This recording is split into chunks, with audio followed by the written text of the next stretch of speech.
소개를 드리겠습니다. 투자자들에게 갓건영이라는 닉네임으로 불리는 글로벌 경제 분석의 1인자 오건영 컨설턴트입니다. 안녕하세요. 네, 안녕하세요. 반갑습니다. 아,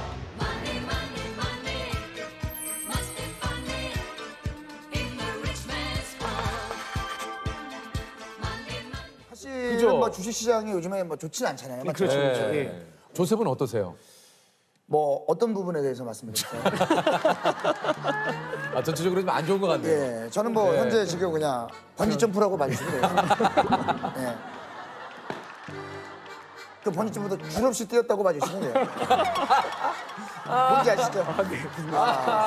꼭 좋은 일이 일어날 거예요. 아, 그런데 이제 국내에서는 금융 위기급 물가 대란이 온다. 아, 네. 이게 뭐 요즘 그 언론에서도 계속 뭐 스태그플레이션, 뭐 인플레이션, 뭐 얘기가 굉장히 많아요. 아, 네네네. 이게 좀 전체적인 상황에 대해서 좀 얘기를 해주시죠. 지금 아니, 뭡니까 이게? 이게 굉장히 많이 나오는 얘기 중에 핵심은 결국에는 인플레이션입니다. 인플레이션. 인플레이션이 왜 화두가 되느냐? 40년 만에 인플레이션이거든요. 그러니까 사람들이 여태까지 만나지 못했던 괴물을 40년 만에 만나니까 너무 당혹스러운 거죠. 아, 지금 이야기에 훅 네. 빠지는데 일단 인플레이션부터 좀 설명을 해주세요. 아, 네, 인플레이션이요. 이게 뭐 저희가 알기로는 물가 상승이다. 네, 알고 네, 있는데 네. 인플레이션이 발생하면 어떤 일이 발생을 하는 거예요? 일단 첫 번째 쫙 보시면 인플레이션이라는 건 우리가 이제 물가가 상승한다라고 해석할 수도 있지만 이걸 뒤집어 말하면 화폐 가치가 하락한다고 할 수도 있어요. 예를 들어서 맞다. 제가 갖고 있는 이 시계가 예를 들어서 10,000원짜리다라고 한번 가정을 해볼게요. 네네네. 10,000원짜리인데 이게 10만 원이 되면 우리는 물가가 올랐다라고 하잖아요. 물가가 오르죠. 엄청나게 비싸졌으니까. 그렇죠. 근데 이게 뒤집어 말하면 원래는 10,000개의 원화가 있으면 이 시계를 살 수 있었는데 네네. 이제는 10만 개의 원화가 있어야 이 시계를 살 수 있죠. 화폐 가치가 떨어지는 그렇죠. 화폐 가치가 떨어졌다는 거죠. 네네네. 거예요. 야, 뭐 잠깐 들었지만 뭐 거의 뭐 똘똘이 박사님이에요. 똘똘이 박사님. 감사합니다. 예? 이게 10,000원이었어요. 10만 원이 되면 어떻게 됐어요? 야, 굉장히 그 보시는 시청자 여러분들께서도 아주 쉽게 굉장히 또 설득력 있게 이야기를. 그렇죠. 정말 쉽게 설명해 주셨어요.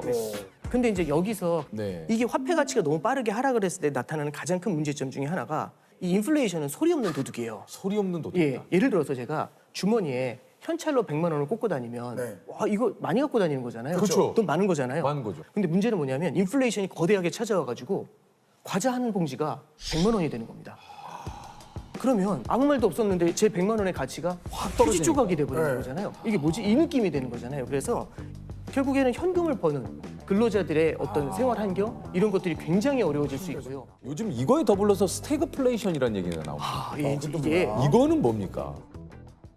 이제 스태그플레이션이라는 게 뭐냐면은 보통 이제 국가 경제가 성장을 하면 네. 사람들이 돈을 많이 버니까 소득이 생기잖아요. 네. 그럼 이제 수요가 늘어나요. 물건을 막 사요. 그럼 물가가 올라요. 네. 그러면 성장이 나오면 물가가 올라요. 보통. 네, 근데 그렇죠. 이러다가 물가가 너무 많이 오르고 하면은 성장이 박살나거든요. 돈이 없어 이러면서 그럼 이제 성장이 위축이 돼요.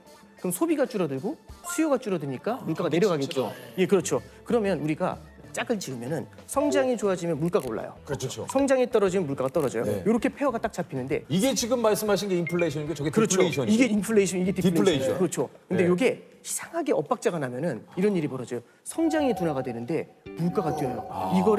이걸 스태그플레이션이라고 해요. 성장이 둔화가 되는데 물가가 오르고 있죠. 화폐 가치가 하락을 하는데 성장을 바라보면서 돈의 공급을 늘리면 그 화폐 가치가 하락하는데 돈의 공급이 늘어나면 잠깐만요. 지금 어느 순간도 어디서 놓쳤어요? 솔직하게 얘기해. 어디서 놓쳤어? 솔직히 솔직하게 얘기해. 성장에서 놓쳤죠. 성장. 성장. 성장이 어느 어디 성장이면 스태그플레이션. 스태그플레이션. 어디서부터? 솔직히 플레이스테이션 하고 싶어요. 너무 보내. 지금 죄송해요. 죄송합니다. 앞에까지 좋았는데 똘똘 박사님. 지금 사실 여기서 제가- 못 쫓아왔어요. 어디서 가냐면 이거 어려웠어요. 스태그플레이션 좀 어려웠어요. 스테이크 들어가면서 미국 속으로 그러니까 빠졌어. 미국 속으로. 요게 간단하게 얘기하면 이제 그 물가가 상승하는데 경기가 침체되는 어디 보면 최악의 상황 그렇죠, 아닙니까? 그렇죠. 예. 이렇게 간단하게 정리하면 예, 어떨까요? 그렇습니다. 그렇게 가시죠. 오히려 좀 쉬웠어요. 쉬었죠. 네, 쉬웠어요. 쉬었어요. 아니 이제 최근에 금리가 많이 올랐습니다. 네. 인플레이션이 물가 상승을 뜻하는데 그래서 요즘 금리가 오르는 겁니까? 네, 그렇습니다. 이게 이제 잘 예. 보시면은 인플레이션 자체를 갖다가 그냥 놔두면 별로 안 좋은 게 이런 문제가 생겨요. 예를 들어서 지금 은행에서 금리를 1년에 2%를 드려요. 네. 와, 이게 너무 적게 주잖아요. 근데 금리를 한 4% 정도 드려보죠. 그럼 이게 2배잖아요. 오 이거 대박이다 이렇게 은행으로 가야죠. 그렇죠, 은행으로 가야죠. 근데 문제는 뭐냐면 만약 물가가 10%씩 오르면 그럼 이 정기예금 하면 안 되잖아요. 안 되죠. 그렇죠. 정기예금을 안 하고 물건을 사야겠죠. 그렇죠. 물건 언제까지 사야 되냐면 물가가 오르기 전에 사야 되겠죠. 그러면 미래에 살 걸 현재로 땡겨가지고 더 사요. 그러면 지금도 물가가 이렇게 심각하게 높은데 빵 터지면서 인플레이션이 훨씬 더 심각해지겠죠. 이게 이제 가장 큰 문제가 돼요. 그래서 이런 걸 해결하는 방법은 뭐냐면 4% 앞에다 일자를 붙이면 14가 되죠. 네, 그러면 이제 이쪽으로 안 넘어가겠죠. 그렇죠, 물건 그렇죠. 살려고. 그래서 기본적인 컨셉은 뭐냐면은 물가가 너무 세게 올라가면 이 세게 올라가는 물가를 제압하기 위해서 금리를 끌어올리는. 그래서 요즘 보면은 한국은행에서 기준금리를 인상한다. 이런 얘기가 나오는 이유가 이제 이런 데 있는 겁니다. 요거 한번 좀 본격적으로 한번 여쭤보도록 하겠습니다. 주식 이야기를 안 할 수가 없어요. 사실 지금 아, 예. 약간 이제 금리 이야기나 이런 거 할 때 또 이렇게 계셨다가 주식 이게 나도 모르게 그렇게 된다니까. 전문가님이 종목을 알려드리는 게 아니에요. 네, 종목을 알려드리는 게 근데 아닙니다. 그만큼 네. 다시 또 이야기에 또 쫑긋 이게 어쩔 수 없거든요. 이게 시장이 워낙에 불확실성이 너무 커요. 불확실성이 저변에 깔려 있잖아요.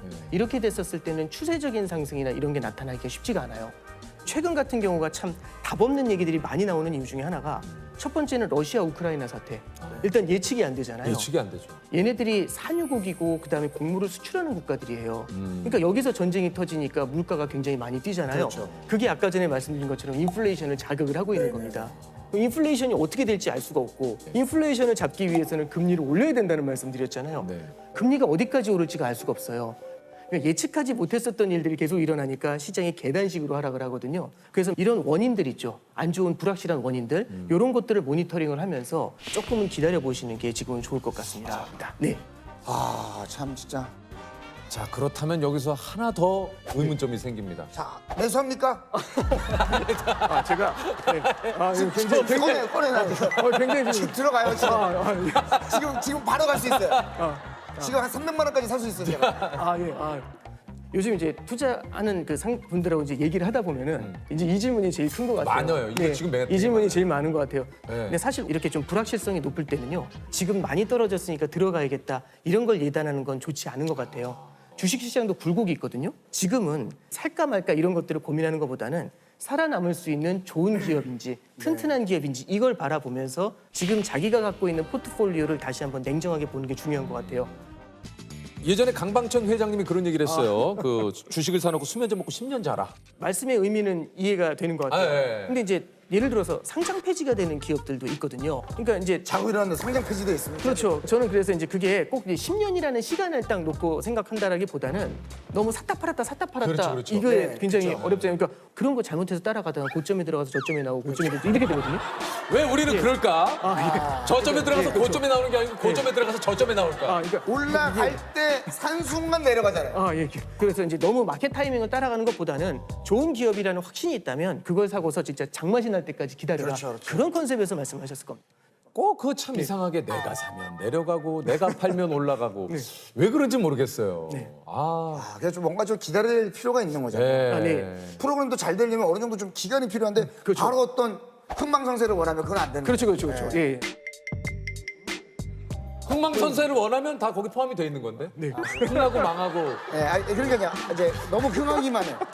죄송합니다. 좀 잘못 무조건 오늘 이 단어는 써야겠다고 생각을 했는데 잘못 썼어요. 이 단어를 무조건 써야겠다고 생각을 했어요. 아니 우리가 이제 사실 분산 투자를 좀 얘기를 하는데 이거 좀 분산 투자를 좀 어떻게 해야 되는 건지 한번 좀 여쭤봐도 됩니까? 이게 첫 번째는 분산 투자하라고 하니까 그러면 종목 2개 사라고 이거잖아요. 한 개 사지 않고 2개. 근데 이 2개를 살 때 보면은 예를 들어서 이제 은행을 산 다음에 한 금융지주를 산 다음에 똑같은 은행주를 사요. 이런 건 사실 분산 투자라고 하기 어려워요. 그래서 약간 다른 움직임을 가져가는 그렇죠. 업종의 차이를 가져가는 그걸 뭐라고 하냐면 섹터 분산이라고 얘기를 합니다. 그래서 첫 번째는 섹터 분산인데 문제는 뭐냐면 주식시장 전체가 흔들릴 때는 모든 업종이 다 떨어져요. 다 의미가 없죠. 그러면 이제 분산 투자의 의미가 상당히 퇴색이 될 수 있거든요. 그래서 두 번째는 자산 분산이라는 걸 해야 됩니다. 그 자산에는 주식이랑 안전자산인 채권 이거를 분산 투자하는 걸 자산 분산이라고 합니다. 근데 주식과 채권이 또 동시에 깨지는 때가 있어요. 그게 올해 같은 케이스예요. 올해가 뭐냐면 금리가 뛰면서 주가가 빠져요. 맞아요. 이런 장이 가끔씩 옵니다. 지금 스태그플레이션 이런 장이 가끔씩 와요. 그래서 이런 때를 또 대비하기 위해서 대안자산이라는 게 있습니다. 대체 투자 자산이라는 건데요. 이 대체 투자 자산에는 뭐가 들어가냐면 원자재 투자라든지 금 이런 것들이 이제 들어가게 되죠. 그러면 예를 들어서 네. 유재석이라고 하는 회사가 있고 네. 조세호라고 하는 회사가 있다. 아 예. 100%라는 돈이 있어요. 네. 분산 투자를 한다면 몇 아, 예. 프로씩 이렇게 좀. 굉장히 날카로운 질문이신데. 궁금합니다. 굉장히 이제 예를 들어서 궁금합니다. 이제 좋은 것과 나쁜 것의 기준으로는 60대 40. 좋아지는 것과 나빠지는 것으로 한다면은 40대 60. 뭐 이렇게 다양한 포트폴리오를 구사할 수 있겠죠. 그리고 제 투자 성향이 중요한 것도 있는 거죠. 성향에 따라. 그렇죠. 제 투자 성향. 예를 들어서 제가 이제 모험심, 공격적인 걸 좋아한다. 그럼 이제 이 공격적인 거, 공격적 투자. 예. 그리고 이제 안정적으로 꾸준한 하겠다. 상승. 그럼 이제 이렇게 안정적 투자. 이런 것들을 좀 나눠가는 그런 전략들을 쓰겠죠. 그러니까 이게 참 어려워요. 그렇죠. 제가 봤을 때 재석이 형은 약간 잔잔하지만 쫙쫙. 그렇죠. 근데 저는 이제 막 갑자기 올라갔다가 막 그런 겁니까? 뭐 꼭 그렇게 말씀드리는 것도 아니, 너무 아니 괜찮습니다. 편안하게 좀. 아. 저도 왜냐면 제 포지션이 어느 정도인지는 알아야 네네네. 준비를 하는데. 네.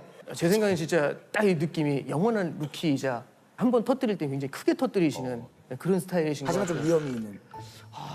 그게 이미 탄탄한 입지를 확보하신 네, 그런 케이스가 아니신가 싶습니다. 네, 이렇게 유키즈에 불러주신 것만으로 감사드려요. 지금 제가 봤는데 대충 얼버무리시고 나온 것 같은데. 쓱 빠져나가셨어요. 굉장히 갑자기 당황했어요, 이렇게 지금. 유퀴즈에 불러주셔서 감사합니다로 잘 빠져나온 것 같아요. 네. 조셉도 원하는 답을 못 얻었고 네네네. 우리 투자자 선생님도 한껏 진땀만 흘리다가 나오잖아요. 약간 뭐 아,